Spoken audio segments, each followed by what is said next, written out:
2 years ago, me and my brother bought a 300-year-old house in the village that we grew up in, and ever since then I've been renovating it with the intention of living here until I pop my clogs. A few weeks ago the renovations were finally completed, so I thought I'd give you a tour of the finished home and also share some of the numbers involved, such as how much it all cost, how I was able to afford it, and why my brother was involved in buying it. And just for clarity, the "our" in the title refers to me and my two business partners, Junior, the Chief Financial Officer, and Tigger, the Head of Human Resources. Let's get into the tour. So starting outside, we're exposing a lie that I've already told you all, because the garden is not finished. Last year I turned this into a wildflower meadow for the bees, and the flowers were meant to come up again, but so far there's no indication of regrowth. So I re-sowed some new seeds the other day just to give the bees something to chew on. So we'll see what happens with that. To make the garden a bit more functional than it was with last year's meadow, this year I'm going to have a path running up behind me here, and then in the top left I'm going to have a pergola with kind of seating where I can get sunburn, and then in the top right I'll have a shed where I can store all of my weaponry. Even though the garden's not done, I just feel very grateful to have this. My last house didn't have a garden, and just having the view that this does of the hill, having the space of the garden for my cats to run around, and having the noise of the stream that runs down the side, it's all just very idyllic. So I'm very grateful for all of that. It's very nice to have. Okay, so coming inside, this is probably the room that had one of the biggest transformations in this renovation. When we first bought this place, the ceilings were just so low. I think they only came down to like just above the door up there, and it just was quite a naturally dark room because the only two windows in this place were on the north side of the building, so we didn't really get that much natural light. It did always have quite a cozy feeling, so that was nice. It did have a good feeling, but it was just very dark. So to remedy that, I had the walls all stripped back right to the stone, and then we had the ceiling raised by I think a meter, and then had 3 Velux windows, which are roof windows, added on the south facing side. So there's much more natural light coming in. And on top of that, I think the way that I've furnished the inside, it's kind of retained that cozy feeling that the house always had, but it's just much more naturally light, which is really what I wanted, a more airy, bright space that still retained that cozy feeling. So speaking of furnishings, a few of my favorite parts of this room that I've furnished are the little rustic coffee table here, the dining table, which Tigger just likes sitting on this seat the whole time. This dining table with a kind of slatted cone base, which is quite nice. And then I have this little record player unit, which I think is quite cool because it has that kind of slatted effect that I have on the dining table, so it's a nice continuation of that style. Overall though, I definitely think the highlight is the new Velux windows and the natural light that they bring into this place. So over here is where I make a lot of my videos, where I like sit down. I usually just set up my camera next to the toaster. On that note, I'm going to set up the camera there and speak to you all a little bit about the money side of this renovation, because I know that's something that people always get quite excited about, how much it cost. Well, that's really it, how much it cost. Okay, so I've got some notes on my phone just so that I can stay on track and not take up too much of your time by rambling. But I think the 3 main questions that people will have are, why did I need my brother to buy this with me rather than just buying it myself? How much did the renovation cost? And how was I able to afford it? So starting with the brother question, the short answer is that we bought it together just because I didn't have enough money for the deposit at the time that it was for sale, because I'd just been diddled by the tax man at that very specific point in history. So my brother helped me out with the deposit, and then I'd pay him back and he'd get the top bunk and everyone's happy. Next up is the renovation cost. So for a quick rundown, it was £140,000 to buy the house, and then I spent £80,000 on the renovation, so £220,000 altogether, which is a lot. Just for clarity though, I paid for the renovation myself. My brother wasn't involved in that. So to dive deeper into the whole costs, I'll put them up on the screen for you to see, the breakdown. But to explain these costs a little bit more, the house just wasn't in good condition when I bought it. So there was dodgy pipework and dodgy electrical work which needed to be redone. The leaking and rotten roof was completely replaced. The oil boiler broke, so I had to buy a new one of those, and those are very expensive. And none of the house was insulated. It was all just polystyrene behind the walls, so that's not good at all. So every single room in the house was stripped back to the bare stone walls, just like it was in this room, and then rebuilt with new timber and proper insulation. It's probably overkill, but in the 2 renovations that I've done, my 2 main goals have been, 1, to make the building as structurally sound, as healthy as possible, so that it lasts as long as possible, and 2, make the inside of the building as nice as possible so that it's more enjoyable for whoever ends up living here, whether that's me or someone else if I come to sell it eventually. Because of this, I've spent quite a lot of money on things which preserve the building and make it more enjoyable to live in, but evidently these things don't translate to a higher valuation on the actual house. I say evidently because I recently had the house revalued by a couple of estate agents to see what the house was now worth, and the numbers that came back were offers over 190,000. In Scotland, that's how it works, in that you're typically expected to pay over the asking price. In my area, houses have apparently been going for £10,000 over the asking price, so just for argument's sake, let's be optimistic and say that this house would go for £200,000 if I was to try and sell it. If we look back at the numbers, minus the £5,000 that I spent on furnishings, which would come with me if I did sell it, I therefore overspent by about £15,000. However, I have filmed the whole renovation and made money from the videos that I've made on this renovation, both from just what YouTube have paid me, but also what brands have paid me. And the amount that I've made from those videos is well over £15,000. So in my personal situation, I've more than broke even. It's not really a big deal that there's a 15,000 shortfall on what I've actually spent and what the house is worth, because there's kind of extra money that I've made in there, which makes the whole thing worthwhile for me. So these points lead into big question number 3, which is how did I manage to afford this renovation? And in total, I have 4 income streams which helped with the costs of this renovation. I have my ad revenue, which is what YouTube pays me for the views that my videos get. I have brand deals, which is what brands pay me to advertise their products and services in my videos. I have my course, YouTube Blueprint, which teaches people how to start their own channel using the methods that I've used to build multiple successful channels over the years. I'll link that course below for anyone who's interested. And then we have my newest income stream, which I started just last year, which is a print-on-demand store made with Printful, where I sell merchandise which is mainly focused on my cats. So full transparency, because my Printful store was fundamental in helping me afford this renovation, they kindly agreed to sponsor this video, so let me spread the good word. If you don't already know what print on demand is, it's a business model whereby you handle things like product design, building your website and marketing your products, and then whenever an order comes through, it automatically goes to the print on demand company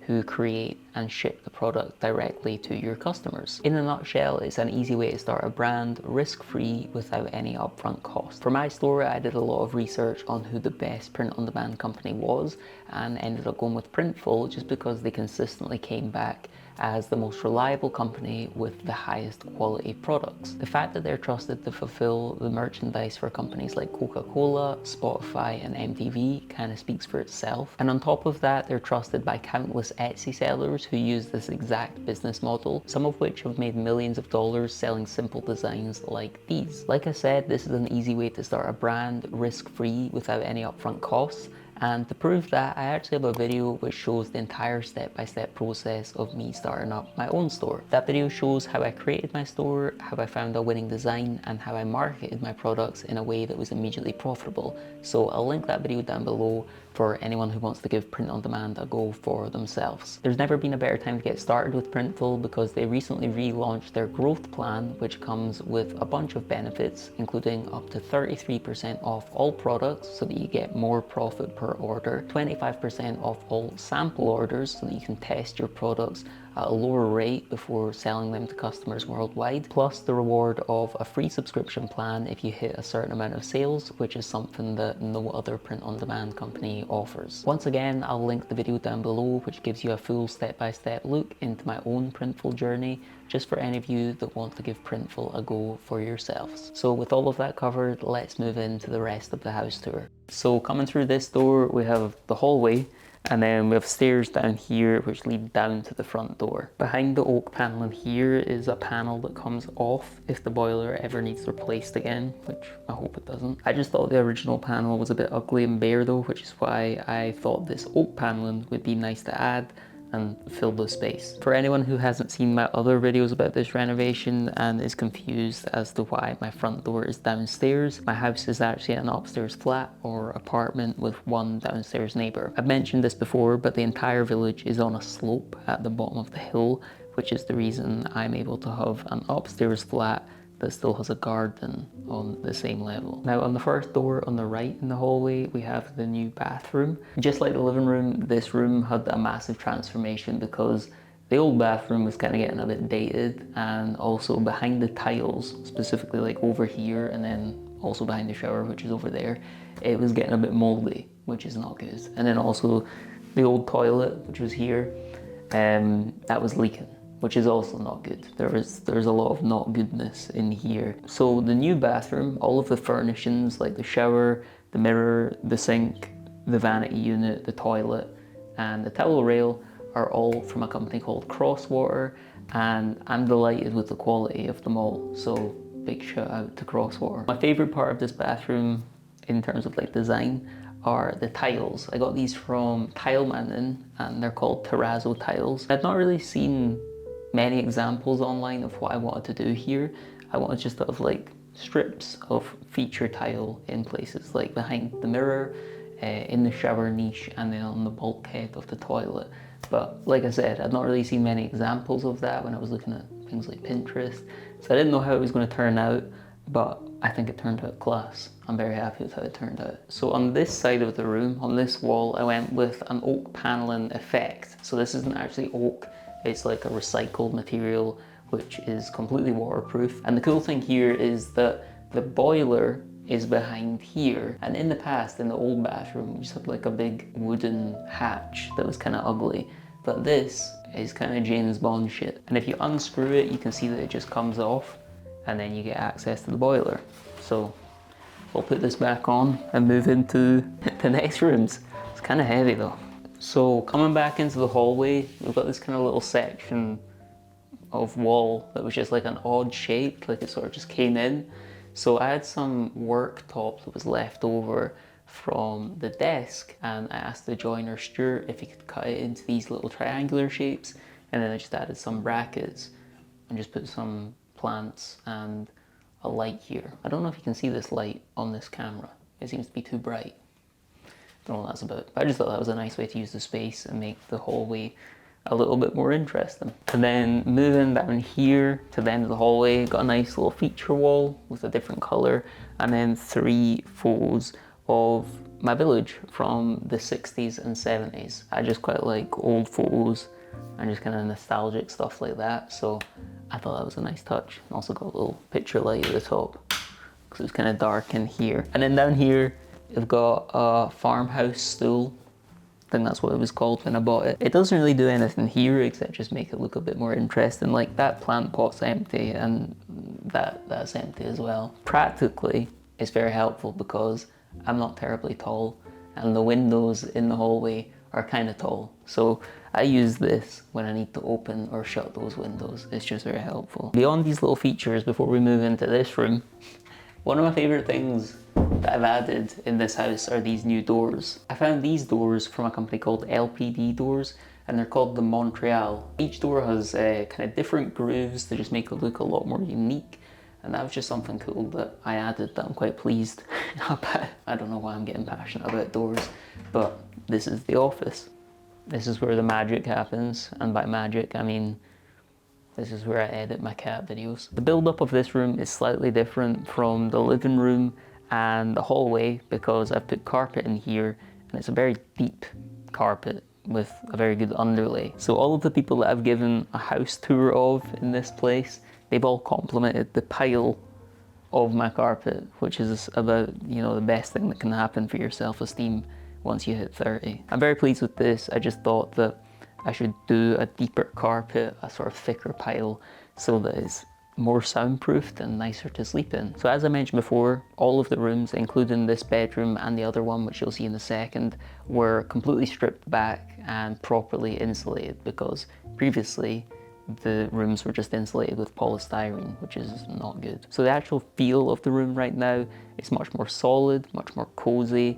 There's just kind of a warmth to it, which I'm very happy with. I do feel like it was the right decision to go to the lengths that I did to get this feeling and looking right. Since I've kind of highlighted my favorite parts in each room, this is probably one of my favorite parts, and it's also one of Junior's favorite parts. This used to be a fireplace, but the fireplace was like blocked off up the top, and rather than just like block this back up like it previously was when we bought this place, I decided to leave the space and then get Stuart the joiner to make some built-in shelves. And then I found these baskets online, which were basically a perfect fit. And because there wasn't really any room for like a wardrobe or anything in here with the desk that I'd put in there already, I decided to buy these baskets so that I could put all the clothes and apparently my cats in here. So I think that was just quite a good use of space. Speaking of storage space for my cats, I also used this old recessed piece of wall, which would have previously been where the building used to end. Like, this building's been extended a few times. So I think way back in the day, the original building stopped here and there used to be a window here. So I decided the best use for this was just storage space for my cats. So when I'm working here, making the clickbait, bringing home the bacon, I can have my cat next to me, which is quite funny. And they seem to like it, so that's good. Everyone's happy. We're all happy. And Junior's still happy as well. She's still in the basket. I think the only other thing to mention, which I'm particularly fond of, is this window seat that my mum made. She made window seats for both bedrooms. So, very happy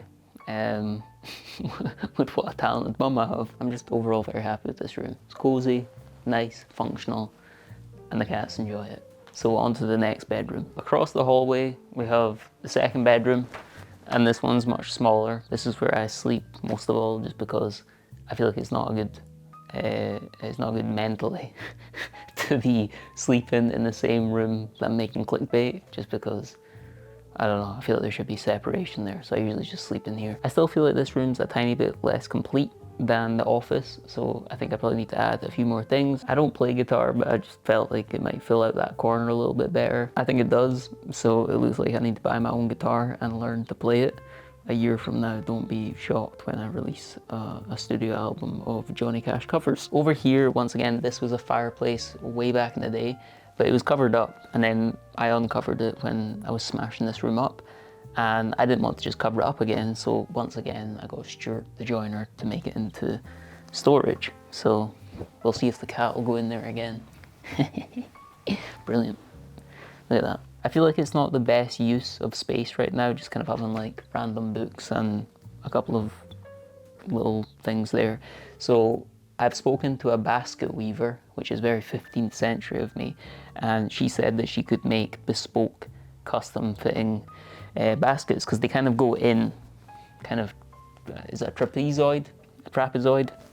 I don't know, I failed maths, so I'll get her to make that, and then we can put socks and pants in there, and it'll be brilliant. Speaking of storage, we do have 2 built-in wardrobes, but I'm not going to show you what's inside them, because that's where I've hidden all the mess to make my house look tidy for this video. Again, my mum made a window seat cushion here, which is just a very good way of filling out the space and making it a bit more cozy. And then we have this mirror here. I did do a bedroom kind of makeover video, and I used to have this kind of like that in the corner, just because, I don't know, I felt like it filled out the wall a bit better. But there was a lot of comments from people just saying quite unchristian stuff about having a mirror pointing towards your bed. So I took that on board, because I didn't want to be called Patrick Bateman anymore. So now we just have it turned this way to avoid all the comments. And once again, everyone's happy. So that is the second bedroom. That's what's done. There's no more bedrooms. I'm very happy with how it's turned out. I feel like the house is very cozy. I feel like I've done everything I could to make the building as healthy as possible so that it does last as long as it can. And it's just a nice place to live. So I feel like I've hit my goals with this place. I hope you've enjoyed following along with it. If you did enjoy this video, I'd appreciate you leaving a like and subscribing for more. And I'll see you all in the next one.